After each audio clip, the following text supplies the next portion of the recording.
actually.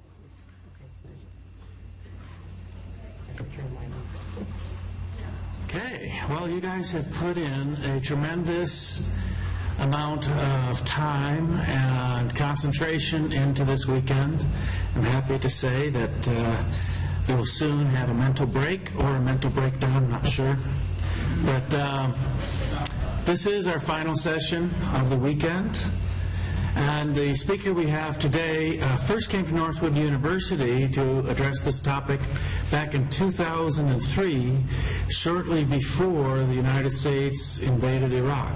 And a lot of things have transpired since then. I have to say that I am curious to know how his ideas have developed and how much success they've found. He's Dr. Dean Ahmad, the president of the Minaret of Freedom Institute. It is a think tank which looks at Islam and classical liberalism and tries to understand and draw out the support for the ideas of individual liberty and free enterprise that are found in the classical tradition of Islam. It seeks to educate not only Muslims but non-Muslims about these aspects of this great faith. And I can't think of anything more important for us to understand in today's world than to understand how Islam and the idea of classical liberalism can be reconciled. And so I'd like us to welcome here Dr. Dean Ahmad.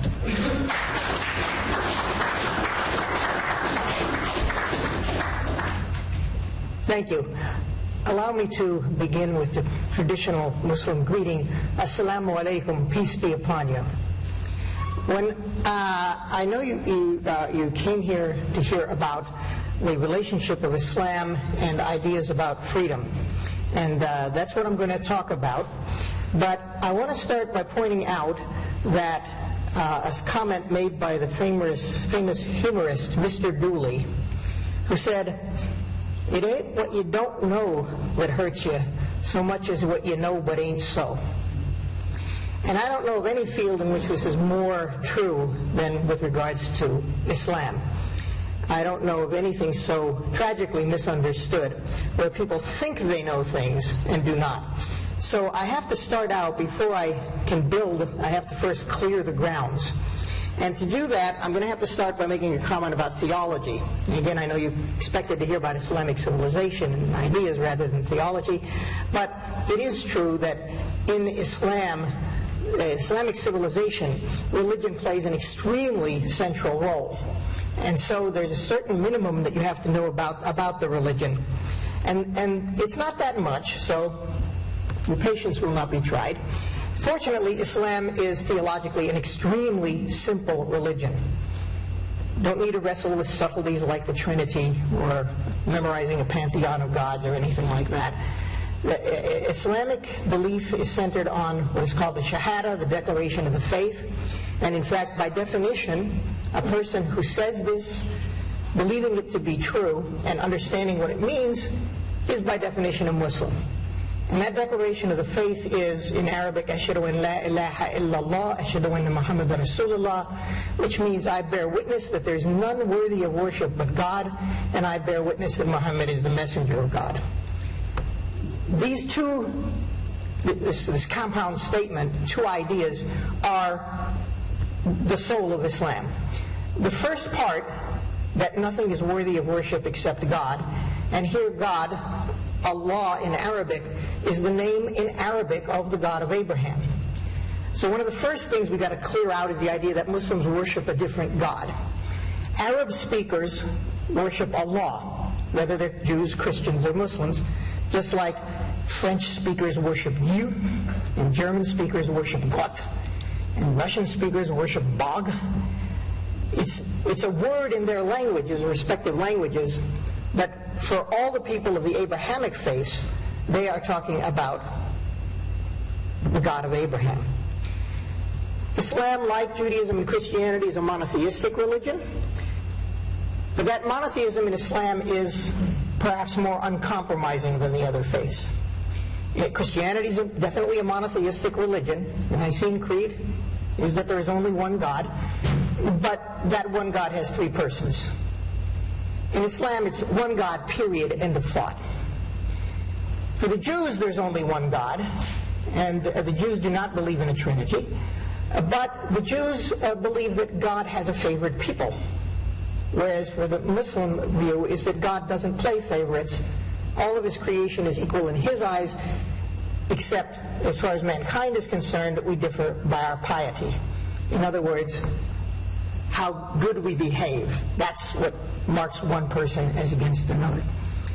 The second part of the declaration of the faith, that Muhammad is the messenger of God, I think has to be understood simply that the revelation that Muhammad received, which is called the Quran, that it is a revelation from God. There are many people who believe there's only one God, but who do not believe that Muhammad received a revelation, and therefore they are, in this sense of the word, not Muslims. In the sense of belonging to the faith community that Muhammad started. So for Muslims, they believe that the Quran is the Word of God, and literally the Word of God, but not the literal Word of God. Now, don't be confused by this. There's a distinction between something being literally the Word of God and being the literal Word of God. Literally the Word of God means it's God speaking in the first person. You only have to read the book to see that in most places God is saying I or we when he's using the formal speech. In Arabic, as in French, we doesn't necessarily mean plural. It can mean formality, as in English, even when the king speaks or when an editor speaks, they will say we, even though there may only be one person speaking. And when he doesn't use that terminology, it's understood that that's what he means. So there will be a say in parentheses. Or sometimes it does explicitly say, when God is instructing the prophet what to tell people. So parts of the Quran will say, comma, and then what the prophet's supposed to say. So these are the two aspects that make a Muslim. And why this is extremely important for a number of reasons. First off, Islam, when we look at Islamic history and we find a lot of internal problems and dissent, Western historians try to project Western history on it, and they assume it's some kind of debate about orthodoxy, as Europe was shattered into factions about the debate about orthodoxy, about Christianity. And this is just not true in general. In general, the infighting has been either over power politics, which of course is true in the case of Europe as well, but when it was religious, it was more often about orthopraxy, not orthodoxy. The practice of the religion was disputed and debated, not the beliefs. And the reason for that is because the beliefs are too simple.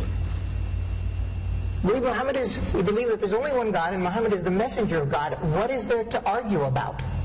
Christians argued about the Trinity. Is Jesus 100% divine or 100% human, or 50% human and 50% divine, or 100% human and 100% divine?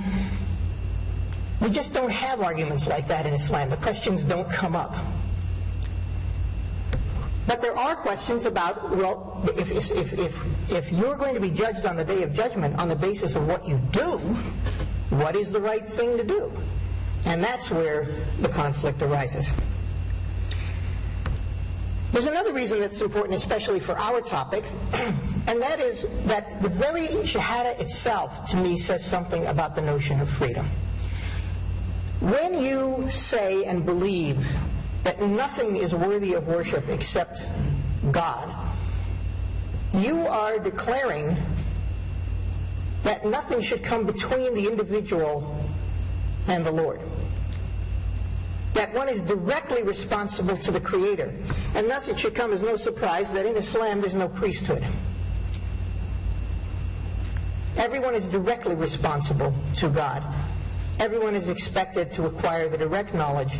And that's why from the beginning, while in Europe the Bible was on the index of prohibited books, and Christians were not allowed to read it without a dispensation from their priest, every Muslim was expected to read the Quran. And literacy became quite widespread in the Muslim world because of that expectation. People learned how to read because they were studying to read in order that they could read the Quran. And the Quran has an enormous vocabulary, in part because it has so many words in it. If someone has mastered the Quran, they have a vocabulary of about 6,000 words, which is pretty impressive, but it's actually more than that because the Arabic language is extremely highly regular.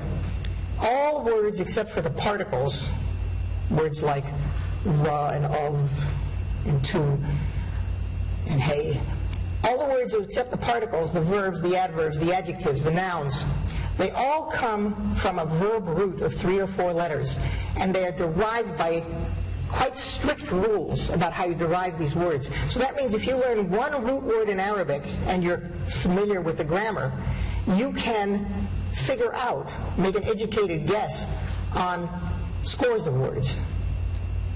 So that means the person who has mastered the vocabulary of the Quran can make educated guesses at the meanings of tens of thousands, even hundreds of thousands of words.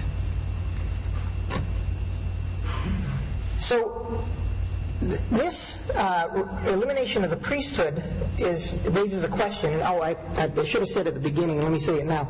I'm going to try to limit myself to half of the time allotted for a speech so I can answer as many of your questions as you may have. Because one thing I know is that I can't read your minds, and I don't know what you want to know. So that's the best way to deal with it. But one of the things that people do ask, if I don't cover it, is, you said there's no priesthood, but what are these imams? What are these ayatollahs? What are these mujtahids and muftis and things that I keep hearing about? These people are not priests. They have no ordination or canonization. They are scholars. Or in the case of the imam, not necessarily a formal scholar, the imam is simply, the word imam in Arabic means the one who stands in front. And the imam is simply the one who stands in front when you pray. He's the person who is considered by the congregation as the most pious and most knowledgeable among them.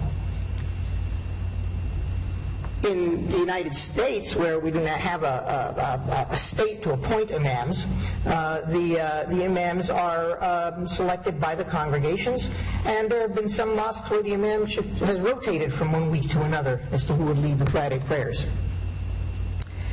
As for the others, they are legal scholars of various sorts. The mufti is a juris consultant.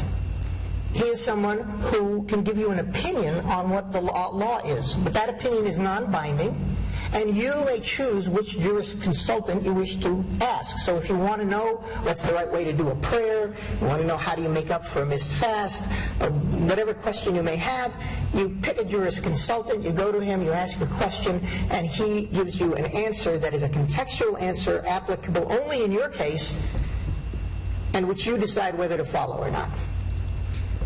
The mujtahid is a scholar of a higher order, someone who's able to do original thinking about the law and actually come up with new conclusions, new opinions about the law. In Sunni Islam, when I get to my discussion of Islamic civilization, you're going to find out that there was a long period of time when there were no mujtahids.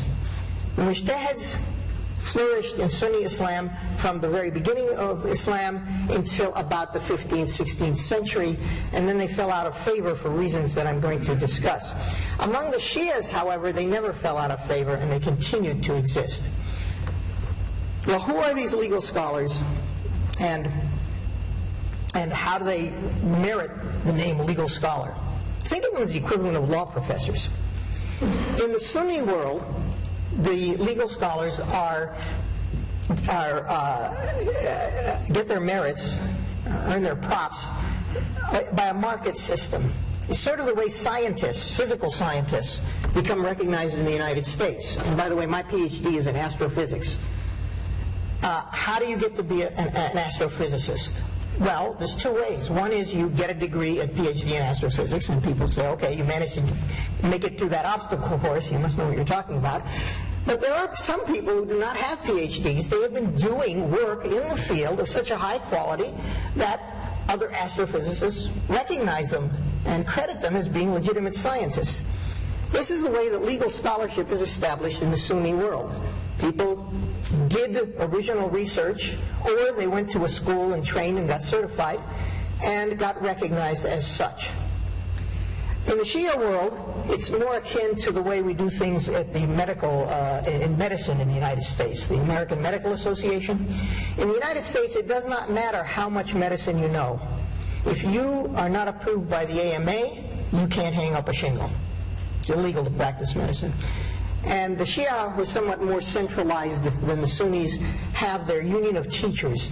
And if you study to be a mujtahid, you have to be certified by the union of teachers. It's very hierarchical as well. There are different levels of mujtahids among the Shias. The lowest level is someone who is entitled to issue fatwas, which just means, a fatwa just means a legal opinion. Ignore anything you hear on Fox News about it being a death sentence. You can issue a fatwa binding only on yourself. And then there are higher levels, and the highest is the Mujtahid Marja, who today is Ayatollah Sistani in Iraq, whose fatwas are binding on everyone. For the masses of the Shias, they cannot engage in original opinions about the law. Instead, they pick a mujtahid and they attach themselves to him. So it's like in America, you can't treat yourself if you get sick, even though you may think you know what the problem is, and you just want to go into the drugstore and tell the pharmacist, just give me a bunch of these pills. You have to go to a doctor who will say, yes, that's your problem and you should get these pills. But you can pick whichever doctor you want to go to, and so it is among the Shia. You can pick any qualified mujtahid, other than ones who are so low that they can't give opinions binding on others, and you attach yourself to that person, and you just ask that person's opinion whenever you need it, and you can go on with your life. Now, one of the things that perhaps becomes obvious from this is one of the modern concepts, and by the way, here I want to put in a plug for the Minaret of Freedom Institute. Go to our website, minaret.org, where virtually all of our academic papers are available, and where there are links to many of our op-ed pieces. There are a number of principles that are necessary to have a free society, that we in the modern world have come to the conclusion that these have to be observed in order to have a free society. And the first of these principles is the rule of law. And what I hope has become obvious from this introduction is that the rule of law is central to Islam. The idea that there's a divine will that has mandated what is good and what is bad for human beings, and that the key to prosperity is to follow the good and avoid the bad, is the essence of the Islamic legal system. You'll often hear Islamic law somewhat imprecisely referred to as Sharia. Sharia does not mean law. Sharia means way or path. And in fact, specifically, Sharia means the path to the well, or the path to the water. Now you might ask, how does a word that means the path to the water become a synonym for law? If you can understand why this is the case, you will have an insight into what Islamic law is all about. Sharia is not a law, a code of law, but is the principle of a rule of law. That's what Sharia means. Why is it called the path to the water? Because the relationship between the religious scholars, the legal scholars who have tried to articulate the Sharia in the form of a legal code, that's called the fiqh. Fiqh, F-I-Q-H. Fiqh means jurisprudence. And what these jurisprudence are doing, they are scientists who are trying to understand the abstract Sharia the way that a natural scientist, such as myself, tries to understand the laws of nature. The laws of nature are God-given. They're not invented by human beings. They just are. And the goal of the scientist is to figure out what they are, to articulate them, and in the case of the physical sciences, if at all possible, to articulate them in a mathematically comprehensible form. So the job of the legal scholars is to figure out what are the laws that govern human relations, and to articulate them in a way that they can be a guide for human behavior. And that's the fiqh, that's the books of jurisprudence. Westerners, and unfortunately some Muslims, far too many Muslims, confuse the books of jurisprudence with the Sharia. But this can't be right, because the books of jurisprudence vary. Different scholars have come to different opinions. In fact, we have multiple schools of thought in Islam. And among the Sunnis, we have the 4 classical schools. Among the Shias, there are 3. And then there's a third really tiny group called the Khawarij, who basically have 1 left, but they had many in the past. They all died out. So people come to different opinions about what that law is, as scientists come to different opinions about what the laws of physics are. To understand this principle, I want you to think about the law of gravity. Now, for those of you who don't know the history of the law of gravity, let me tell you this. Aristotle believed that gravity was a preferred place in the universe, that all weighty objects have a tendency to want to be at the center of the universe. And this desire to be at the center, or inclination to be at the center of the universe, causes them, when they are displaced from the center, to fall back towards the center.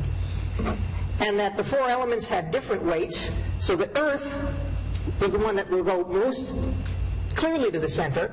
The water would lie on top of it, the air would lie on top of that, and fire would lie on top of that. And then to these 4 elements there was a quintessence, a 5th element, that had no weight and instead would go in circles around the center of the universe, and that's what made up the planets and the spheres, stars.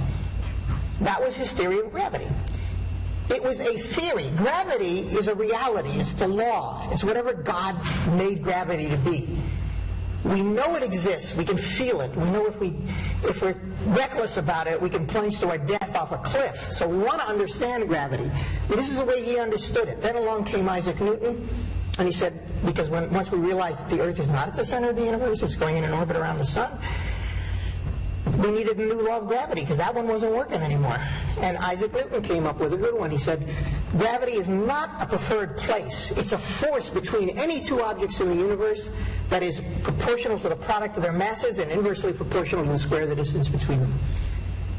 And now we're able to make a lot of sense about the universe and the new things we're learning about it. But then in the 20th century along came Einstein, and he said, no, that's not quite right either. Actually, gravity is the shape of space. Space-time. Time is the 4th dimension of space-time of the universe. It has 4 dimensions, and space-time is curved. And so objects want to take the path of least resistance through this curved space, and that's why they behave the way we see them behave. These are 3 radically different theories from one another. But gravity never changed. Gravity in Aristotle's day, in Newton's day, and in our day is the same thing it always was. Whatever it is God made it to be. But these scientists struggling to understand it, that's what they came up with. And that's what we have with the books of fiqh. And now, maybe you can understand why Sharia means the path to the water. Our success in life, the success of living, being alive in the desert, depends on knowing how to get to the water. And remember, this religion was born in Arabia, in the desert. You have to know how to get to the water.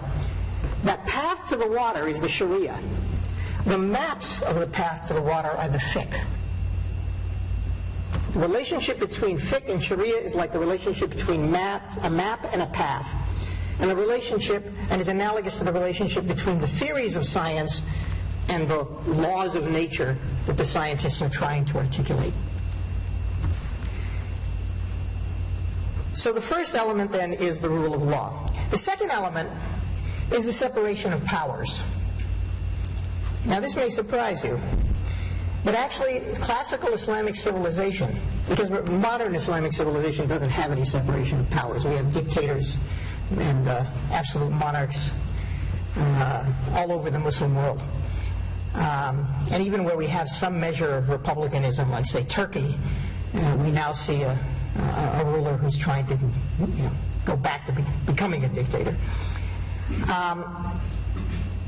But historically, there was a separation of powers, and it was much stronger than the separation of powers in the United States, because in the United States, the legislative and the judicial and the executive powers are divided among three co-equal branches of government.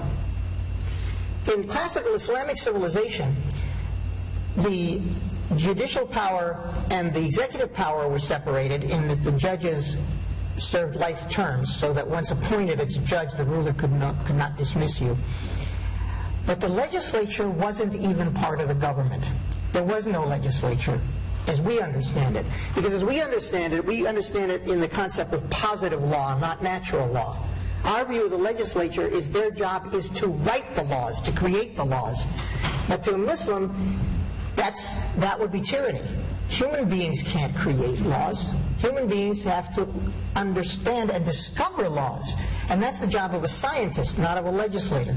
So the jurisprudence that I talked about in the early days of Islam did not work for the government.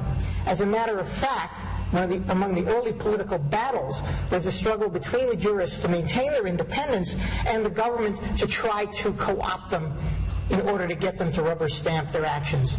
As long as the jurists were independent, they were at risk of constantly criticizing the government as having overstepped its boundaries under the law. And they did not like that. And so they kept calling for the closing of the door to ijtihad. Now let's say a word about this word ijtihad. Ijtihad is a reference to the scholar's understanding, a struggle to understand. It comes from the same root word as jihad, which I know you've heard, but you may not actually know what it means. Jihad literally means struggle. And it can mean any kind of a struggle. It can mean a war for a good cause, or it can mean a war for a bad cause. The Quran condemns those who engage in jihad against the Prophet and against God. Jihad is just a struggle, but it also doesn't have to be militant. It is any kind of a struggle. And there is a distinction among the fuqaha, the religious scholars, between the lesser jihad and the greater jihad. The lesser jihad is to fight for a good cause in a good way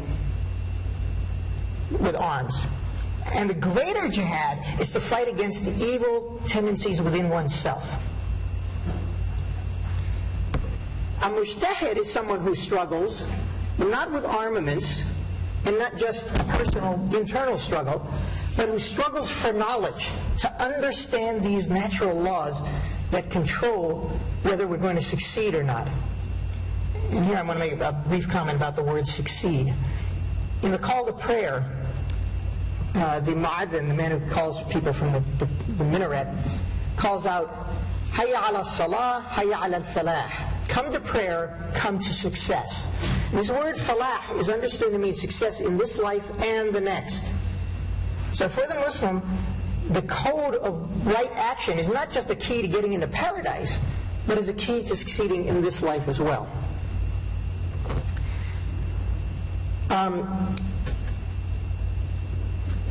The early Muslim scholars, the founders of every one of the four Sunni schools, was persecuted by the state.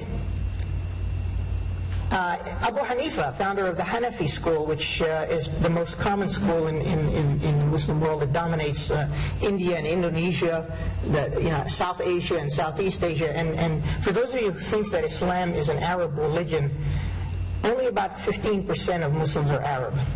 The biggest Muslim country in the world is Indonesia. The second and third and fourth, they argue about the ranking, would be Pakistan, Bangladesh, and India. India isn't even a Muslim country, and it's not a Muslim majority country. There are more Hindus than there are Muslims. But there are it's such a huge population that it would come in at least fourth in terms of Muslim populations in the world. The Arab world is only a small fraction of the Muslims in the world. But the Hanafi school, Abu Hanifa, was offered a judgeship by the Khalifa. And when he refused to accept it, because he didn't want to lose his independence, he was imprisoned. Imam Hanbal, founder of the most conservative of the Muslim schools, the antecedent of the Wahhabis in Saudi Arabia, he was actually tortured by the Khalifa. Imam Malik was made an offer by the Khalifa. Imam Malik wrote a book called the Muwatta, his book of jurisprudence. And the Khalifa said, "Your book is wonderful. I'm going to make it the only authorized book about Islamic law in the country." And he said, "Don't do it. I will not approve of that. You are going to deprive me of the criticism of my peers."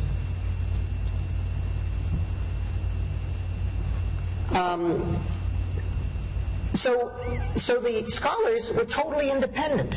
Goitin, in his book on the Jews and Arabs in history, refers to them as an independent republic of scholarship that was separate completely from the government. And this was the case until about the 13th century, when the Mongols conquered the eastern half of the Muslim empire. They finally succeeded in co-opting the scholars.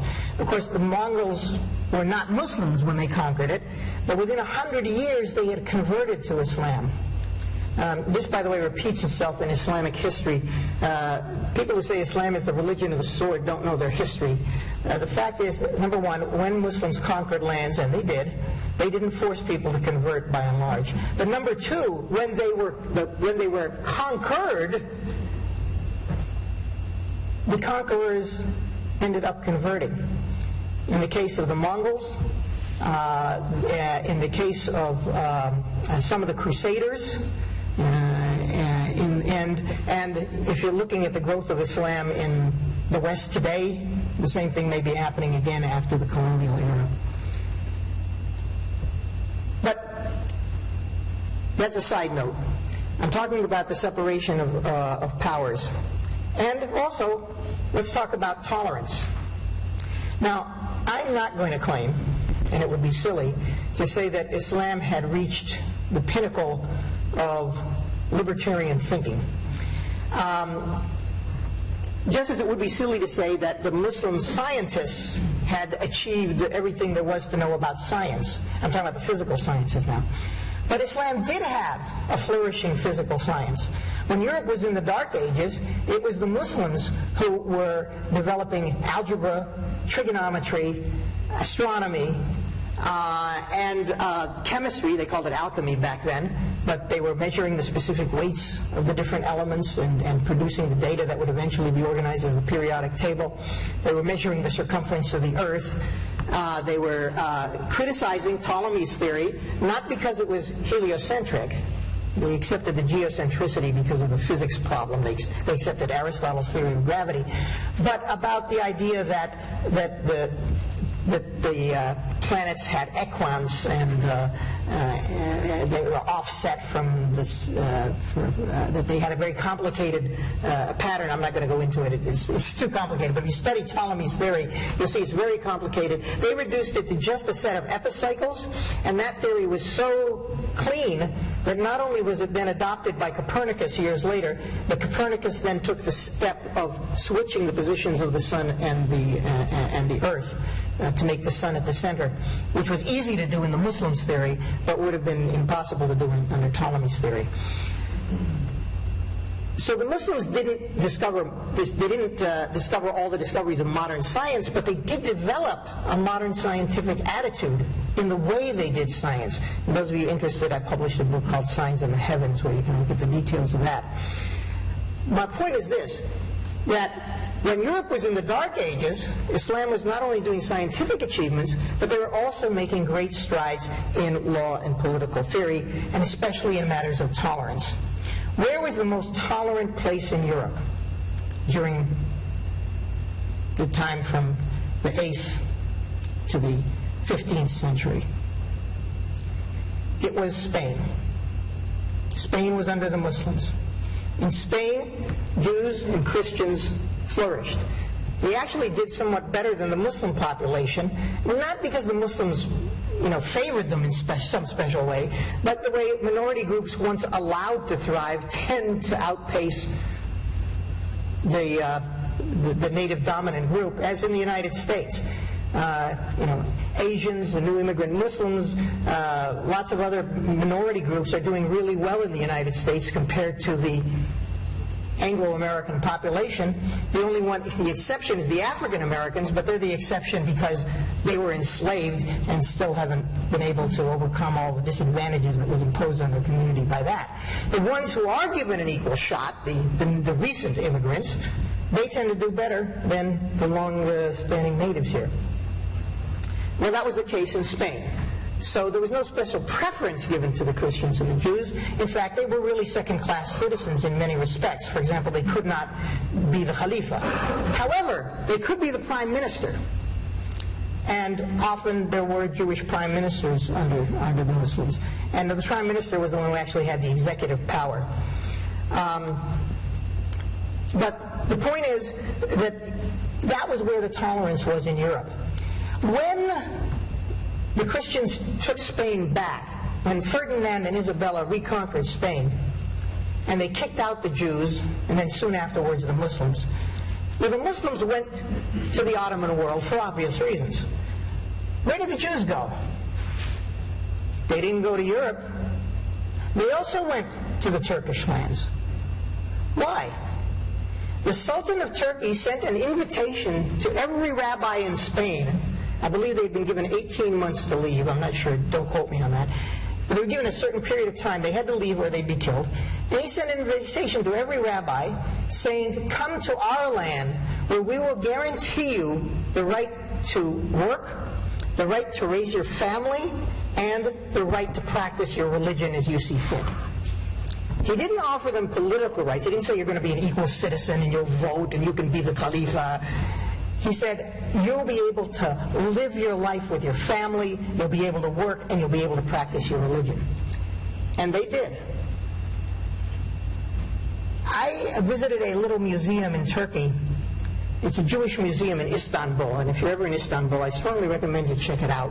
It's a delightful little museum, but one of the interesting things is it has not only a copy of the letter that the Sultan sent to the rabbis, but also an interesting exchange of correspondence with someone who was an admirer of Ferdinand, and who said to he was distressed by the Sultan's criticism of Ferdinand. And the Sultan wrote back to this person and he said, this king whom you admire so much impoverishes his kingdom, he enriches my kingdom by impoverishing his own. Now, the tolerance of Islam went beyond really not aggressing against minority groups. And it's interesting to look back at the history of where this idea of tolerance comes from. It is actually hard-coded into the Quran. The Quran specifically refers to the Jews and the Christians as the people of the book, meaning that they had been given revelations before Muhammad. You see, when Muslims say Muhammad is the messenger of God, they do not mean that he's the only messenger of God. They believe he is the culmination of the messengers, that he is, as the Quran refers to him, the seal of the prophets. Now, what is a seal? When you seal a letter, you do two things. One is you close it, so nothing can be added, and the other is you authenticate what's inside.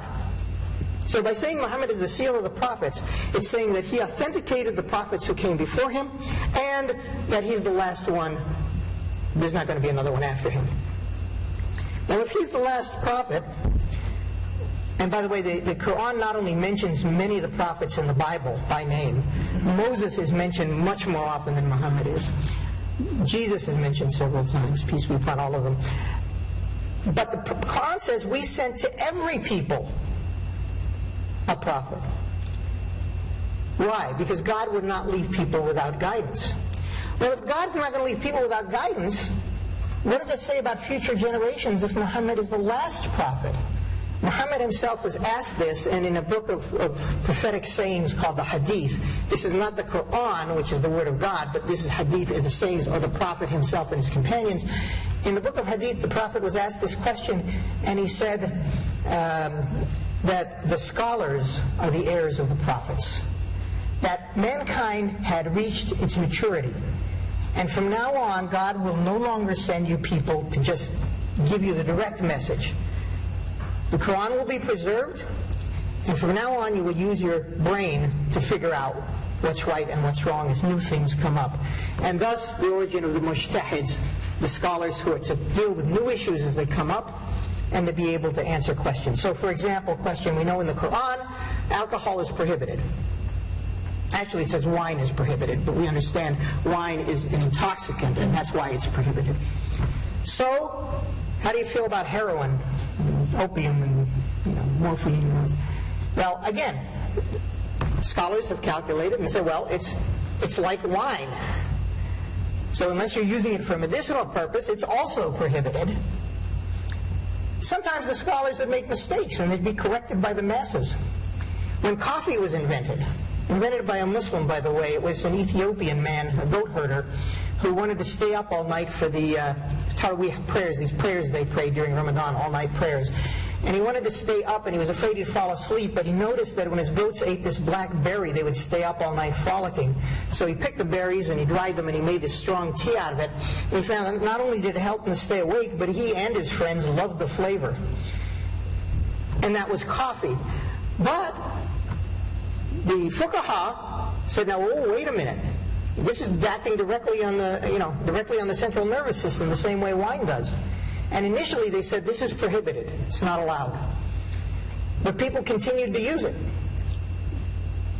And so finally the fuqaha changed their mind and they said, okay, alcohol dulls the senses and makes you think less clearly and makes you more susceptible to temptations.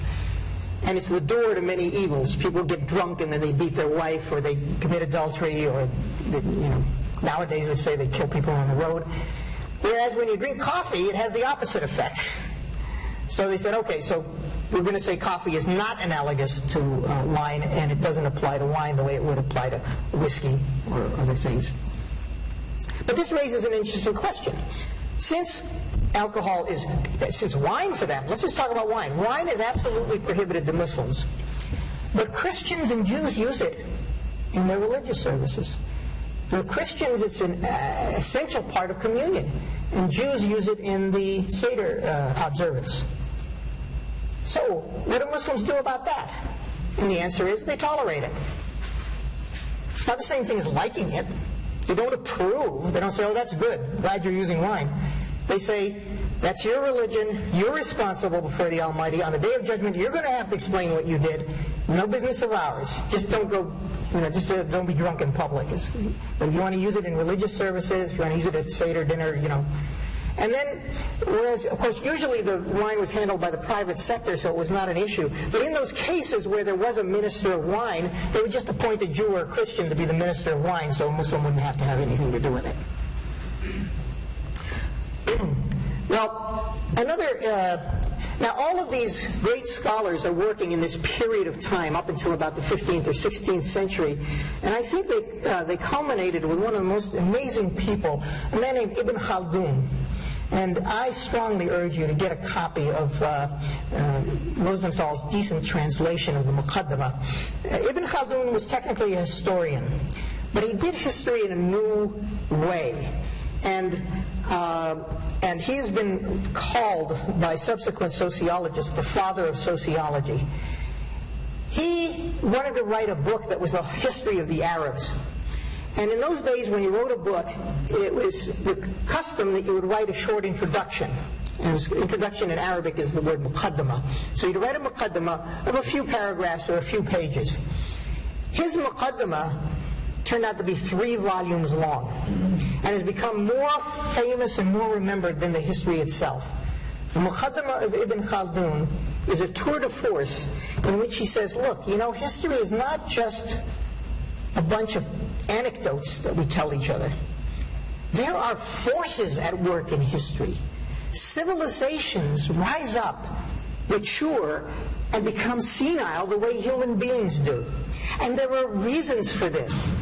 And even though there's a cycle in history of civilizations rising and falling and rising and falling, and even though it's very hard to overcome that, it is in principle possible to delay the decline of a civilization. If you understand these forces and you don't make the mistakes that the generations before us have made. In other words, history repeats itself, or as I think Mark Twain said, or at least it rhymes. And he was saying, but we can do something about it in principle, although he admitted it's very hard to do it for reasons that he explains.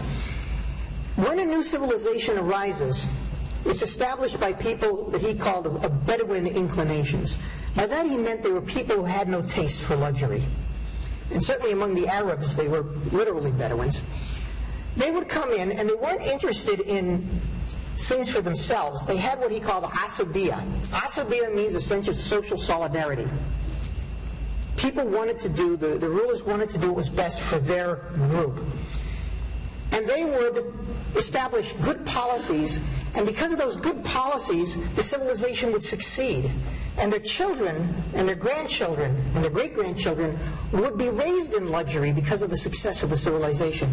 Unfortunately, as those children are raised in luxury, they lose sight of this sense of asabiyah. They think that the purpose of rulers is not to have sound policies that make the public survive and prosper. They think the purpose of rulership is to hand out favors to your friends. And as they do this, they undermine the soundness of the society and the economy. And the economy begins to suffer.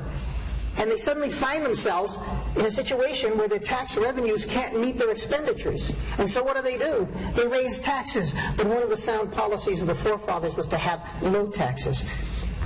Ronald Reagan, and when I heard this, I thought it was, I thought, oh boy, Ronald Reagan has some really erudite speechwriter. He quoted Ibn Khaldun. Later I met one of his speechwriters and I said, who of the speechwriters has read Ibn Khaldun? And he said, it wasn't us. He said, it was Reagan. Reagan read Ibn Khaldun. Ibn Khaldun anticipated the Laffer Curve. For those of you who don't know, the Laffer Curve is that governments get high revenues from low rates and low revenues from high rates. But Ibn Khaldun went a step further, because that's just a statement about economics. Ibn Khaldun's statement was about sociology. He said, in their beginnings, governments get high tax revenues from low rates, and near their end, they get low revenues from high rates. The very act of increasing taxes accelerates this falling apart process of the civilization. Because why? He says, because as you grab the products of the people who produce the wealth, you begin to think, what's the purpose of getting wealth except to have it taken away from me? They have no incentive, and they stop producing wealth. And of course, when they stop producing wealth, that's the end of the civilization. These ideas influenced the West. But before I talk about that influence, let me talk about the fall of Islamic civilization. Around the 15th or 16th century, the government's constant complaining about the mujtahids, about the legal scholars, saying they weren't competent, that instead of coming up with all these new ideas all the time, they should simply copy the books of the ancient scholars and just freeze the law in its ancient state. They finally succeeded in doing that, in convincing the public that the scholars were not competent. And in part it was because it was true. The scholars, remember, starting in about the 13th century, were being hired by the government. And they were no longer doing good scholarship. They were now just rubber stamping whatever the government does. The Khalifa or the Sultan wanted to do X, he would pay a scholar to come out and issue a fatwa saying, this is the right thing to do. We have a joke about it, actually, about it, not from the medieval era, but from modern times. Of course, this is what happens in Saudi Arabia. The Saudi scholars are all in the pay of the state. There was a highly prominent chief mufti whose name was Bin Baz. He passed away. But while he was still alive, there was an incident in Saudi Arabia where the imams were criticizing the government for corruption and condemning corruption in the government. And the king went to Bin Baz and he said, I want a fatwa. The king arrested the scholars and the imams. And the people were horrified. How could the king arrest imams? So the king went to Bin Baz and he said, I want a fatwa saying that I did the right thing, that these men were guilty of sedition. So Bin Baz wrote a fatwa saying the king was right to arrest the imams because they were guilty of sedition, and he went to the other members of the high court to get their signatures, but 5 members of the court refused to sign. And when the king found out, he issued another decree in which he said, since 5 members of the court are too ill to perform their duties, they are hereby relieved of them. Now in Saudi Arabia, you can't just write a letter to the editor when something like this happens. So the protest from the people arose in the form of a joke. This is the way the joke goes. The joke goes that a woman shows up at the Saudi border riding a donkey and carrying a large amount of money. And the border guards don't know what to do because this never happened before. So they call Riyadh for instructions. And the people in Riyadh say, well, we have to check with the king. We'll call you back. So 2 hours later, they called back and said, okay, we talked to the king. Now, about this woman riding the donkey and carrying a large amount of money, you must do 3 things. First thing you do is you confiscate the money. The second thing you do is you arrest the woman. And the third thing you do is we'll appoint the donkey to the high court. What we see is that the Muslim civilization has fallen. It certainly has fallen in scientific endeavors. There are very few great scientists coming from the Muslim world today. The greatest scientist from the Muslim world, physical scientist, is the Nobel Prize winner Abdul Salam, and in his home country of Pakistan they call him a non-Muslim because he belongs to a dissident sect called the Ahmadiyya.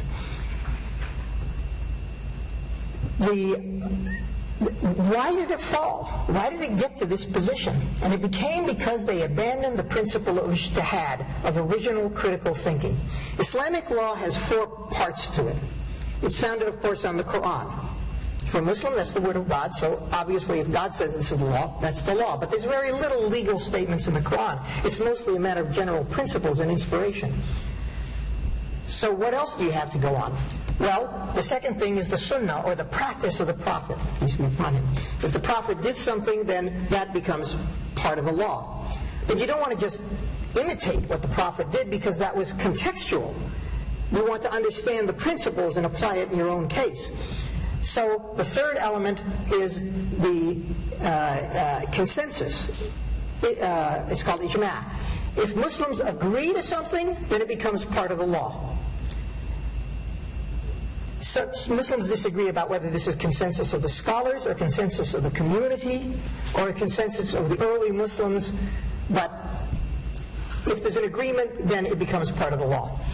And then the fourth element is ijtihad, the struggle of the individual scholar to understand. But since around the 16th century, that has been frowned on in the Sunni world, and therefore we see this decline of Muslim civilization. But while it declined in the Muslim world, ideas that developed in the Muslim world influenced the West. I don't have time to go into great detail about this, so I'll just tell you one example that I found, a revelation when I found the hard evidence for it. When I first read John Locke, I was struck by the Islamic tone of the way he spoke.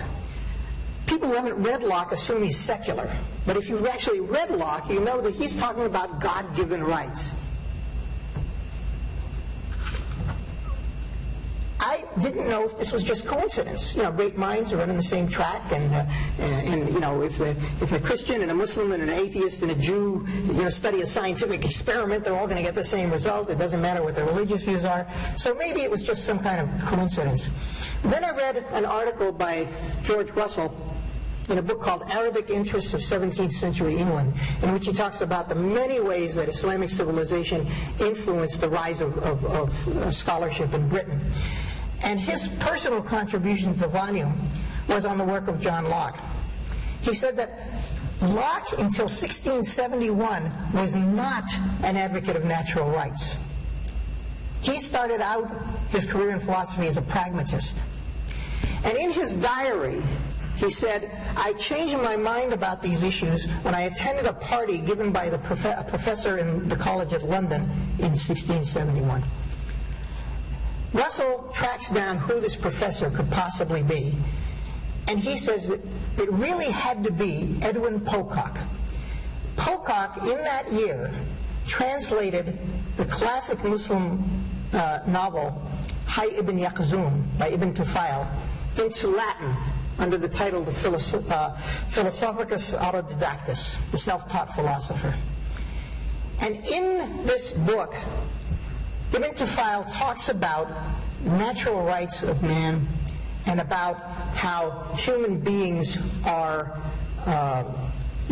take the guidance, use their mind and their reason in order to discover the rights and the principles that naturally govern their lives, the sociological principles, the economic principles, and so on, that govern their lives, that are given by God. And that the reason that God sent a series of prophets was because only the elites are able to follow only a cream of the elites are able to make these arguments, and only a elite subset of the masses are able to follow the arguments. But in order for sound policy to be accepted by everyone, everyone's got to accept it, whether they can follow the arguments or not. And so God sends his prophets who essentially say the same things as the scholars. You have a right to life, liberty, and the pursuit of happiness. But but it turns out that Locke's selection of rights overlaps with the list of rights made by the Muslim scholars in a way that I can't consider coincidence, and which Russell does not either. And he points out, in addition to being familiar with Pocock, that Locke, when he was in exile from England, was sheltered by Quakers who had in their libraries copies of the Quran and Sufi writings as well.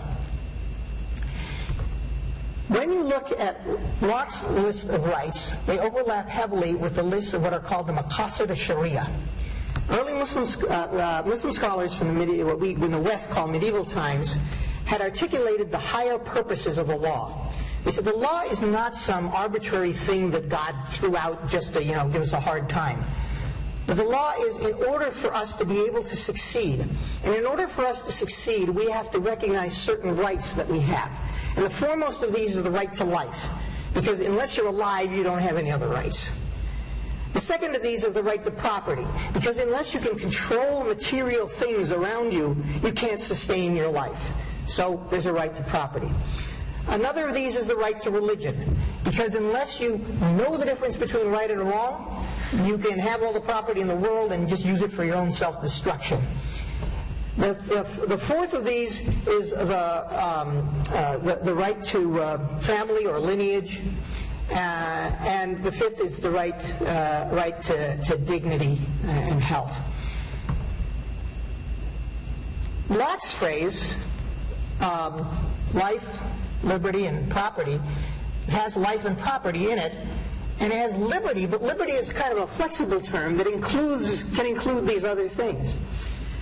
So that we understand from Muslim history that when we talk about the right to religion, we're not just talking about the right to the Muslim religion, but to the right to the individual to choose his religion.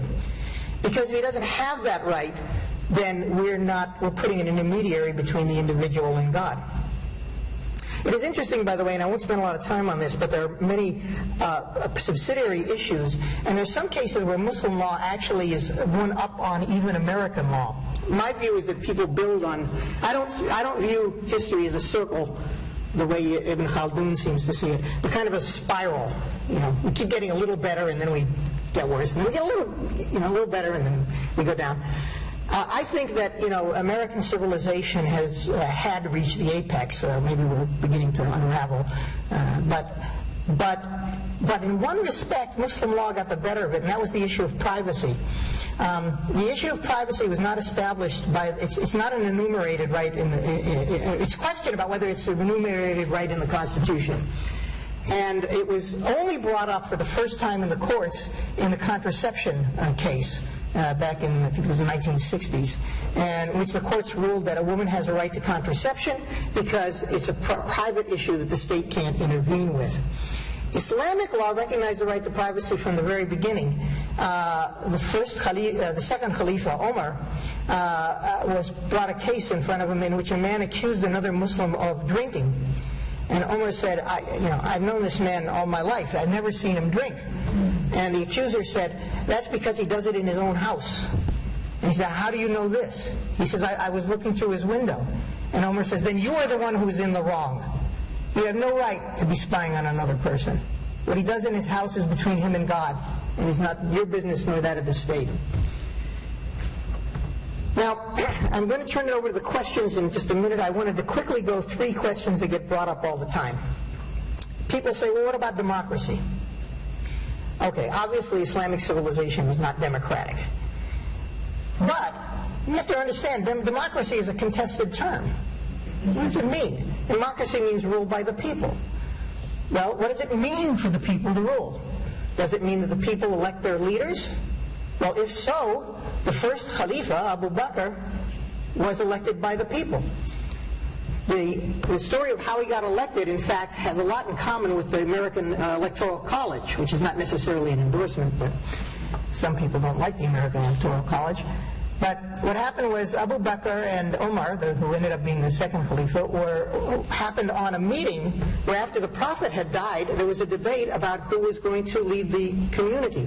There wasn't going to be a new prophet, so we're talking about a secular leader here. And the people were divided into two factions, the people from Mecca and the people from Medina. And the people from Mecca wanted someone from Mecca to lead, and the people from Medina wanted someone from Medina to lead. And the Meccans were saying, we were Muslims first, and we knew the Prophet best. And the Medinans saying, we're the ones who protected him, he would have been killed if it weren't for us. And so Abu Bakr got up and he gave this brilliant speech about why it should be someone from Mecca. He said, we knew him the longest. We're the ones who've been teaching Islam to you. We are the ones, and he gives this long list. And when he finishes, the crowd is in such a state in support, excitement about what he has said, that Omar rushes the convention and says, I know the perfect candidate, and that's Abu Bakr. And so everyone agrees to Abu Bakr. Abu Bakr, not content with the agreement of these people, who would be later called the natural leaders of the community, went to the general public and gave an inauguration address asking for them to make their bay'ah.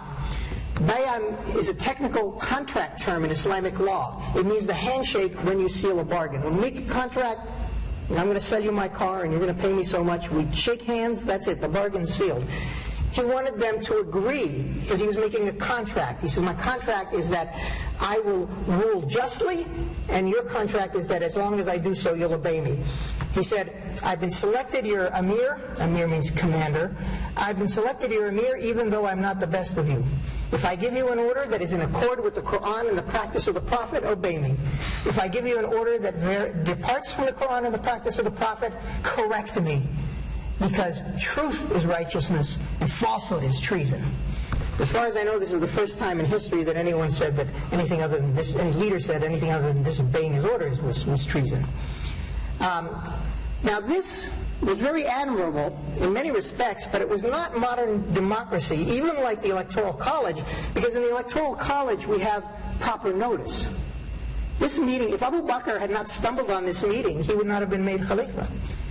We require that we tell everybody we're going to have a convention or we're going to have an election in order that those people can participate. And in fact, the split between the Shias and the Sunnis, I don't want to spend a lot of time on that, was over this. Because the partisans of Ali, the Prophet's cousin, every argument Abu Bakr made for why someone from Mecca should be elected applied even better to Ali than it did to Abu Bakr. And so the partisans of Ali felt that this was unjust. And although Ali himself accepted Abu Bakr as the leader, later generations would make an issue out of it, and thus we have the Sunni-Shia split. I'm also asked, well, what about citizenship? In Muslim history, the Jews and Christians may have been tolerated, but they weren't equal citizens by any means. Well, that is true, but that's not necessarily inherent in Islam. How do I know? Because when the Prophet drew up the charter for the governance of Medina, when he came to Medina to rule Medina, he made the Jews equal citizens. And he said that the Jews shall have all the rights and duties of all the other citizens, including defending the city. So, whereas under a subsequent practice, generally speaking, non-Muslims are not required to defend the Muslim society, but instead pay a tax called the jizya. And we know that this is in lieu of military service because the tax is not levied on women, it's not levied on children, it's not levied on the disabled, and it's not levied on the elderly. It's only leveled on men who otherwise would be expected to be in the armed services. Third question that comes up all the time is women's rights. And here, of course, Islam through most of its history has had a very dismal record. But, two things. There's two buts. Number one, Dismal record, yes, but the world has a dismal record with regard to women's rights. And through much of Islamic history, in some respects, Islam had a better record than the West.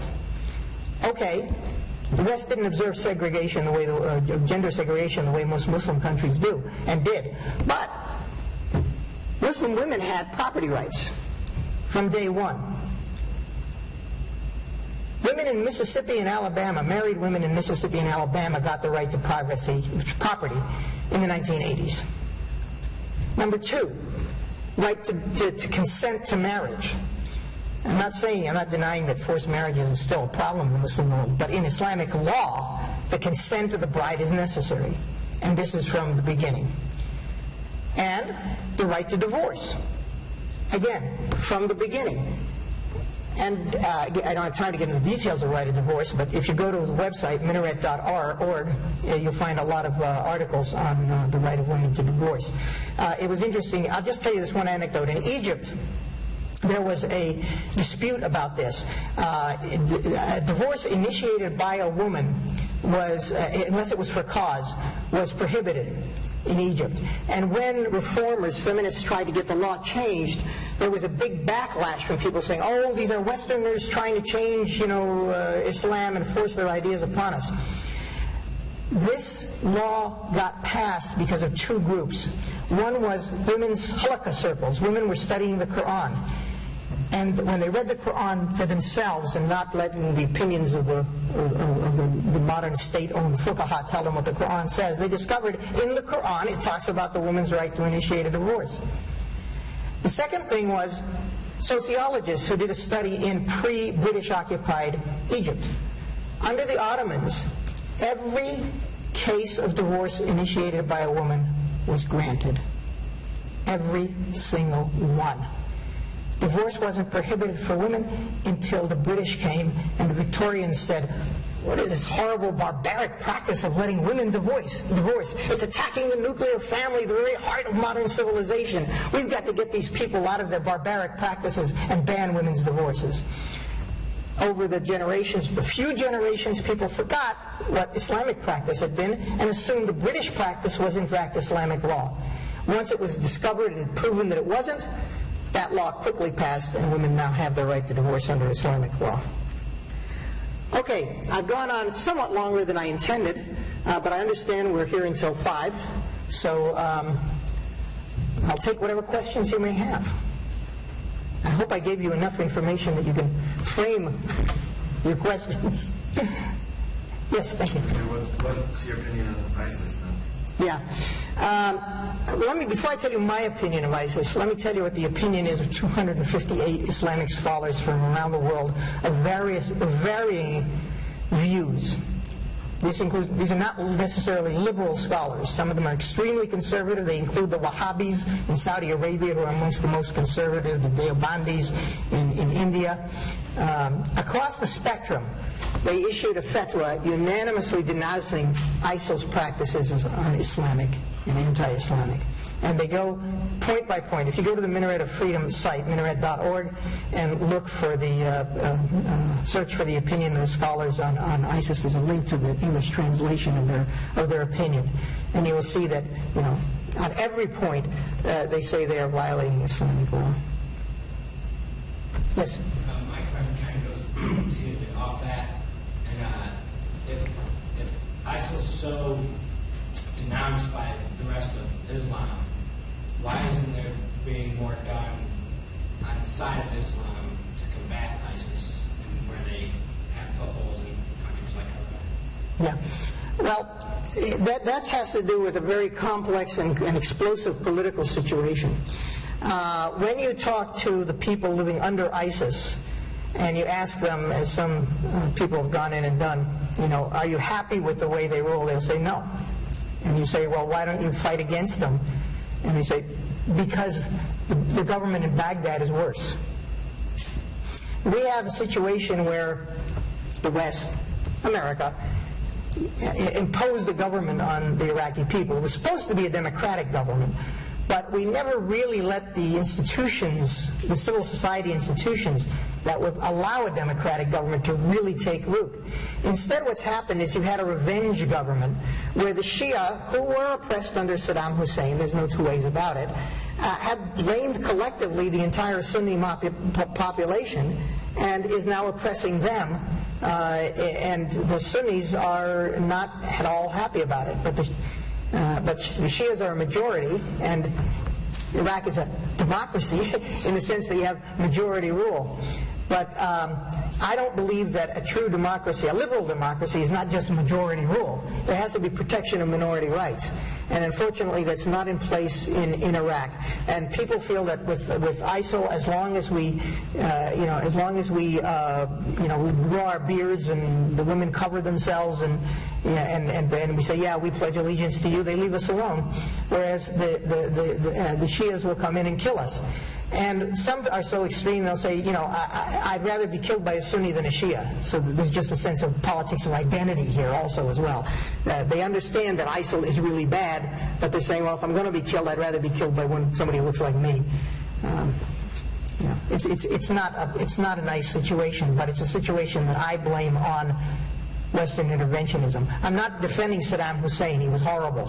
But I think the situation has gotten worse for a lot of people on the ground. Yes. I got a two-part question.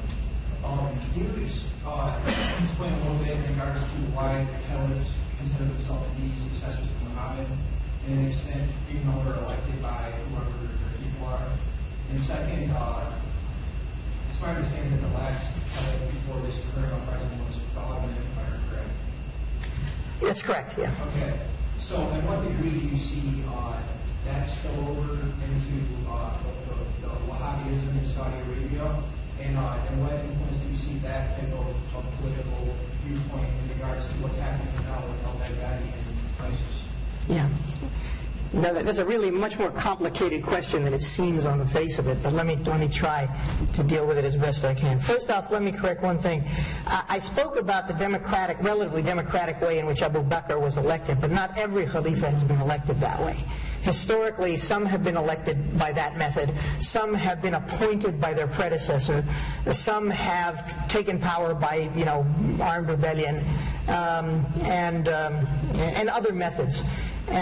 So it's not always quasi-democratic procedure.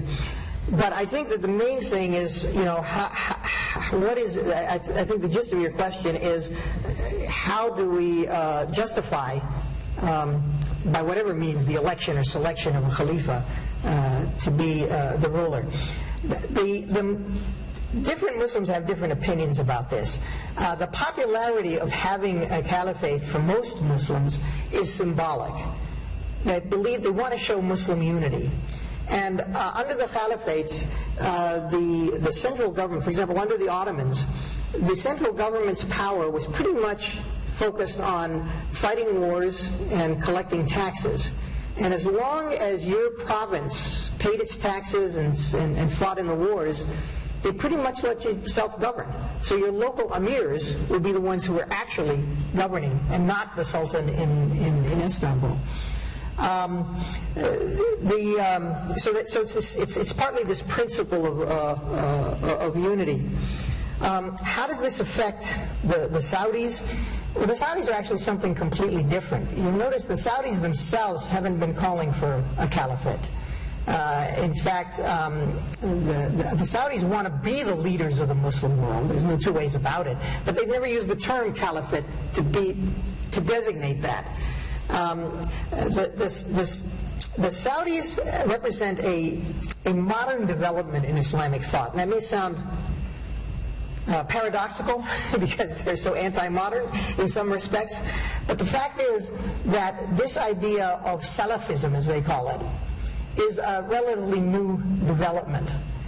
And it came out of the attempt, ironically, to bring back ijtihad. I told you that ijtihad had been quenched in the Sunni world as of about the 15th or 16th century. The first scholar to succeed in being allowed to rethink things from scratch was Muhammad ibn Abdul Wahhab, the founder of Wahhabism, the Saudi brand of Islam. He lived at the same time that there was a political leader named Muhammad ibn Saud who wanted to be the king of all the Arabs. And they formed a kind of a devil's treaty, pact, A Deal with the Devil, in which Abdul Wahab said he would support Saud's claim to be the king if Saud would support Abdul Wahab's claim to have the only true interpretation of Islam. And Abdul Wahab essentially said, I know all about this history of Islam with the speech I just gave. If he were here, he'd say, yeah, I know all about that. But all those people were wrong. Their conclusions that Islam teaches tolerance and teaches this and that, they were all wrong. We should go back to what the original companions of the Prophet believed. And that should be what we do. And he came up with his own interpretation of what the companions of the prophets believed that happened to coincide with the practices in his region, very, very conservative region of Saudi Arabia, which was practicing this, as I say, very conservative school, the Hanbali school. But Wahhab is even more conservative than the Hanbalis are. And he's basically trying to impose it on the rest of the world. The Saudi Wahhabi alliance tried 3 times to take over Arabia. The first time he was defeated by his own people. His own brother and uncle, who are also scholars, opposed what he was doing. The second time, descendants of him and Saud failed when the Turks suppressed their rebellion. But the third time they had an ally that was too much for the Arabs. And that was Lawrence of Arabia and the British government. They were there for World War I, and Lawrence went in with the intention of implementing British colonial aspirations in the region, and he made a deal. He promised the Saudis they could control Arabia. Of course, he also made a claim. He made a similar claim to other Arabs as well, but the British don't care about that too much. But that's not what succeeded. That established Saudi Arabia as a state. What really made them influential was the American oil companies. They went in and made them rich. And now they've been exporting their interpretation of Islam all over the world. People in prison here in the United States who convert to Islam, they look for teachers, and what do they find? Saudi-sponsored teachers, eager to tell them what Islam teaches and telling them this, what we call bid'ah, invented interpretation of the religion. So, I hope that, did I miss any of your points? No. Okay. Any other questions? Yes? Okay. I was wondering, how were the Muslims viewed, because you were saying that Spain was very tolerant in the 8th century. How were they viewed when they invaded in 711? Were they viewed as invaders, or... Yeah, that's a great question. There's some books you can read about that. The Ornament of the World is one of them. But briefly, what happened was that the Arabs had very quickly spread through North Africa and conquered Morocco because of the decaying empires that were occupying those territories. And they overthrew them quite easily. The local populations were not at all unhappy to see the Arabs throw out the Byzantines and on the other side the Persians. And they stopped at Morocco, at the sea. While this was going on in Spain, the Visigoths had conquered Spain from the previous Roman Catholic population and had become very oppressive in matters of religion. They were oppressing not only the Jews, but they were also oppressing the Roman Catholics. Now, the Visigoths were Unitarians, or Arians, and therefore their views were actually closer to that of Islam, but they tried to force their religion on people. Furthermore, they alienated the former prince of the country, who was in exile in Morocco, when they either seduced or raped, depending on whom you believe, his daughter. And he was so angry, he believed that she was raped and forced into a marriage, and he went to the Khalifa. This was an Umayyad rump Khalifa that was ruling Morocco at the time. And he went to the Khalifa and he said, I want you to go across the water and to conquer Iberia because they're oppressing my people. And they will also rape my daughter. And he said, well, I don't know. I'm not sure this is worth the trouble. So he went to his chief general, Tariq, and he said to Tariq, I want you to do an expedition into Spain, check it out, find out what the situation is, and is it possible that we could conquer them? Come back and let me know. So Tariq goes across, and he's amazed at how easy it is to take territory, because the people are so unhappy. They say to Tariq, you just go ahead and conquer the rest of Spain. We'll hold this area for you. So he could, with a small group of people, take over the whole country. And he's bringing back booty, of course, and slaves from the enemy soldiers. And he comes back and he says to the Khalifa, this is going to be a lead pipe cinch. This is so easy. It's nothing to it. So he says, okay, go ahead. He goes in, and with a very short period of time, I'm sorry, I don't remember, you can look it up, in a short period of time, he's conquered half of Spain. Now the Khalifa becomes worried, and he says, wait a minute, is he going to set up a rival caliphate? You know, he's getting too much territory and too much power. He's going to rival me shortly. So he comes in with his own force, and he takes over the other half of Spain, meets in the middle, and says to Tariq, what's your intention? And he says, what do you mean, what's my intention? You ordered me to come here and conquer this land for you. I've done what you asked me to do. So he remains loyal to the Khalifa, and they establish this, governance of Spain that lasts at least part of Spain for 800 years after that. So the answer is, apparently, while it was a forcible conquest, there's no two ways about it, it was a forcible conquest not only with the invitation of the previous ruling prince, but with the active collaboration of the population. Because the number of Muslim soldiers was just too small. They just could not have done it without the population supporting them. Yes? I'd like you to look into your crystal ball a little bit. And you described what seems to be a very long history of rival ideas within Islam, rising and falling. And I just wondered if you could talk about perhaps what you see happening in the next 20, 50 years to influence these various types of Islam. Okay. Unfortunately for you, I left my crystal ball at home. I really don't like making predictions, but I will try to address the purpose of your question by talking about what are the issues coming up. And I think the main issues that are coming up is that Muslims are being forced by circumstances to ask themselves hard questions that they've avoided for a couple of centuries now. Questions about what's the proper way to treat minorities. The treatment of minorities in the Muslim world today, while not as bad as the Islamophobes would have you think, is not as good as it was even in Spain. It's certainly not in Saudi Arabia or in Pakistan, where despicable things, and of course, let alone ISIL. I mean, I don't know to bring that on up. It's quite despicable what's going on. As Muslims are now minorities in other countries, and they're confronting the question of, how do we expect to be treated when the majority is not Muslim? They're having to go back and say, well, maybe if the West is going to allow us to practice our religion freely, maybe we should be allowing that people to practice their religion freely. And then looking to the Quran and say, well, what does the Quran say about it? And say, oh, wow, that is what it says. So maybe what we've been doing was wrong. More controversial, I think, than free exercise of religion is going to be disestablishment of religion. Muslims, where they have been the majority or where they have conquered, have always made Islam the state religion. Even though they've generally allowed the minority, and it's not just the Jews and Christians, by the way. India is still mostly Hindu because the Muslims did not forcibly convert the Hindus. They allowed them to practice their religion. But